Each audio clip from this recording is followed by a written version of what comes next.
The hospital room was sterile and cold. The only sound was the steady, lonely beep of the heart monitor, counting each second of a fading life. He thought, why did the silence feel louder than the machine itself? In the bed, an old man named Arthur lay perfectly still. His eyes were closed, and to the world he looked asleep or already gone. But he wasn't. He felt the air move, and he knew he was still there. Beside him stood his children, Leo and Sarah. They did not hold his hand or cry. They argued in quiet, urgent whispers, and Arthur heard every word. As their greedy words cut through the cold air, Arthur's mind slowly drifted away from the hospital room. He felt the past pulling him back, soft but strong. He remembered the warm smell of sawdust in his small workshop. He remembered tiny hands holding his fingers, trusting him without fear. He remembered teaching Leo to ride a bicycle, running behind him until his back ached. Arthur thought those moments were forever. He whispered to himself that those days were real. His thoughts moved gently to long nights and heavy silence.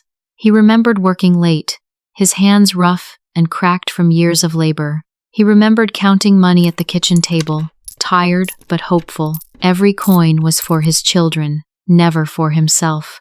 He remembered paying for Sarah's university books, smiling even when his wallet felt empty. He knew he was proud, even when life was hard. He felt that his sacrifices were worth it. A sharp whisper cut through the air and pulled him back to the room. Arthur had given them everything he had. He thought his love was enough to build good people, but the voices he heard now were different. They were sharp, fast, and cold. He knew these were not the voices of the children he raised. They sounded like strangers who saw him not as a father, but as a bank account about to close. Every whisper about the house and the savings struck his chest like a knife. His fingers twitched under the thin blanket. He took a slow breath and kept it steady. He knew this was his last control in a life slipping away. Tears stayed behind his closed eyes. He felt a deep loneliness, the kind that lives quietly when family stands near, yet feels very far away. The whispers grew louder, and the words became sharp and clear.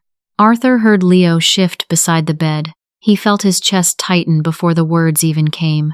Arthur heard Leo speak, with a hard, tired voice. "The house should be mine, Sarah. Dad knew my business was failing." Arthur felt his chest tighten under the thin blanket. He knew his son's business struggled, but this truth cut deeper. Sarah answered fast, her voice full of heat. "And he promised me his savings for a down payment. You always get everything." Arthur thought of the long years he worked for both of them.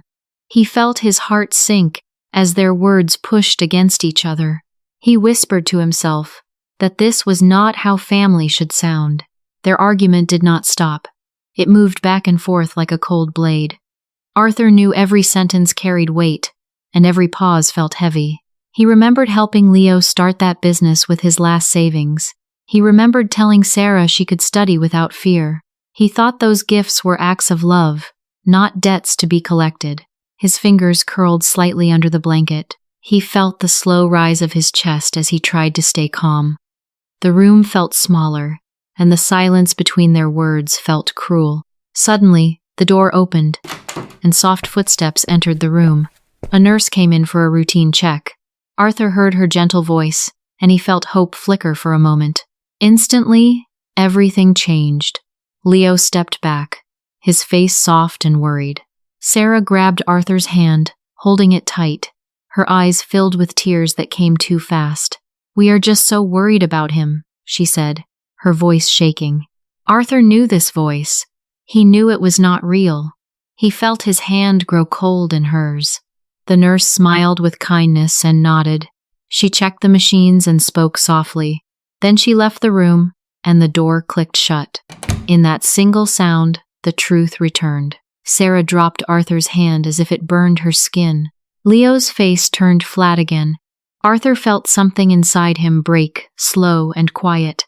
He thought this pain was worse than his illness. He whispered to himself that hope had left the room with the nurse. They were not just greedy. They were acting in a story that no longer had a real family. The argument returned, louder and faster. Arthur felt the bed shake slightly as Leo moved closer. Without care, Leo reached out and touched Arthur's neck. His fingers searched for a pulse, quick and cold.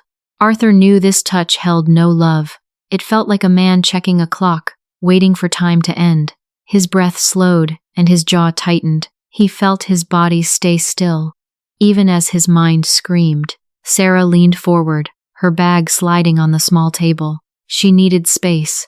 Without looking, she pushed Arthur's weak hand aside. His arm fell back onto the bed, light and useless. Arthur felt nothing in his fingers, but his chest burned. He knew this was the breaking point. He remembered holding these same children when they were small. He remembered protecting them. Now, he was just an object between them and what they wanted. Arthur stayed silent. He kept his eyes closed. His breathing stayed slow and even. Inside, he felt the last pieces of trust fall away. He thought of how love once filled this room, long before the hospital walls. He whispered to himself that he finally understood. To them, he was no longer a father. He was only something in their way, and the silence that followed felt heavier than any sound before it. The room grew tense, and the air felt heavy on Arthur's chest. Leo suddenly stopped pacing. "I can't wait any longer," he said, his voice low and firm. Arthur heard the sound of metal as Leo opened his briefcase. He felt a strange chill before he even knew why. Leo pulled out a single sheet of paper and held it up. Arthur knew it was a legal document. It was a new will, clean and ready, like a weapon.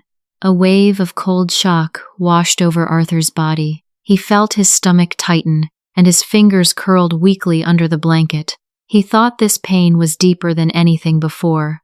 This was not just about dividing a house or money anymore. He knew this was about stealing his voice. It was about erasing his final choice.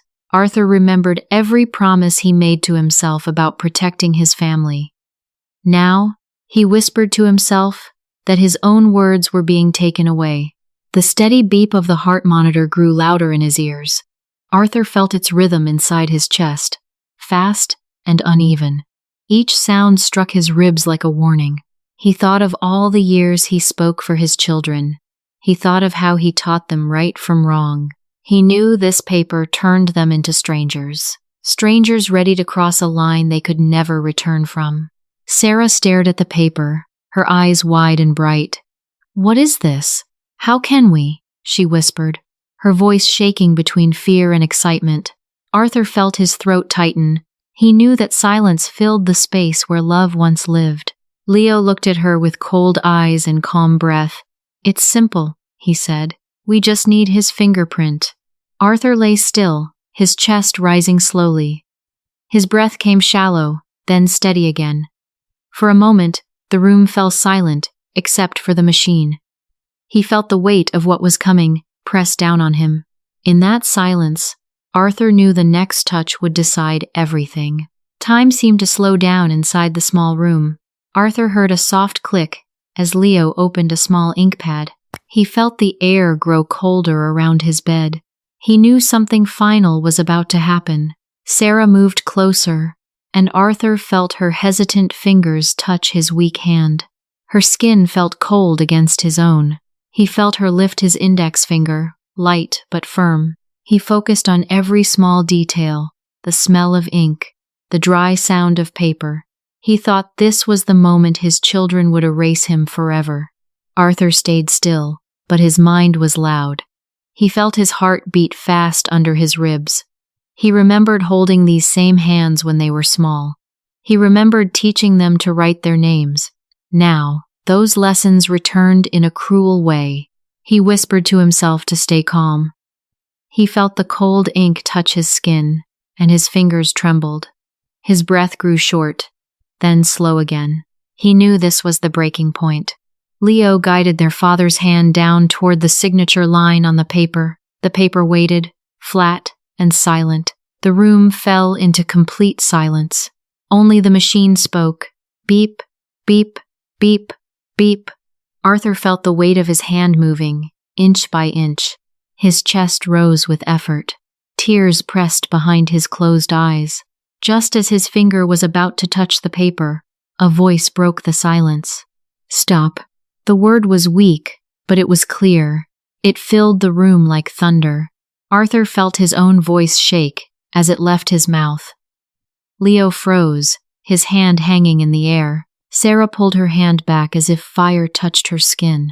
The paper slipped slightly on the table. Arthur opened his eyes. He knew this moment would change everything. He looked at them, really looked at them. Their faces lost all color. They stared at him without moving. Arthur saw fear where greed once lived. His hands were shaking, but his eyes were steady. He felt pain in his chest, but his mind felt sharp. He thought of every silent moment before this one. He thought of all the words he never said. Now, he said everything with his eyes. There was no confusion in his gaze. There was only truth. The room stayed quiet again. The machine kept its slow rhythm. Arthur took a deep breath and held it for a second. His body felt weak, but his will felt strong. He knew he had crossed a line they could not pull him back from. In that silence, Arthur whispered to himself that he was still here. And this time, he would not be silent anymore. The room stayed frozen after Arthur spoke. Leo and Sarah did not move or speak. Arthur felt the weight of their silence press on his chest. He took a slow breath, deep and careful. His voice came out weak, but steady. "I heard everything," he said softly. He knew every word mattered now. Every word about the house, every whisper about the money, and this paper. Arthur felt his throat tighten, but he did not stop. He thought of all the nights he stayed quiet, and he knew this was the moment to speak. Arthur rested his head back for a second. He felt the bed under his body and the air in his lungs. He whispered to himself to stay strong. Then he opened his eyes again and looked at them. "You were worried you were too late," he continued. "You were." Arthur saw their faces stiffen. He knew the truth was landing hard. "My lawyer visited me last week." He paused, letting the words sink into the room. The machine beeped slowly beside him. "I signed a new will," he said. "A real one." Arthur turned his eyes toward the window, where pale light touched the wall. He remembered the children he once raised. He remembered believing love was enough. "The house, the savings, everything," he said quietly. "It will all be donated to the city orphanage." His hands were shaking under the blanket, but his voice stayed calm. "I chose to leave my legacy to children who have nothing." He took a small breath.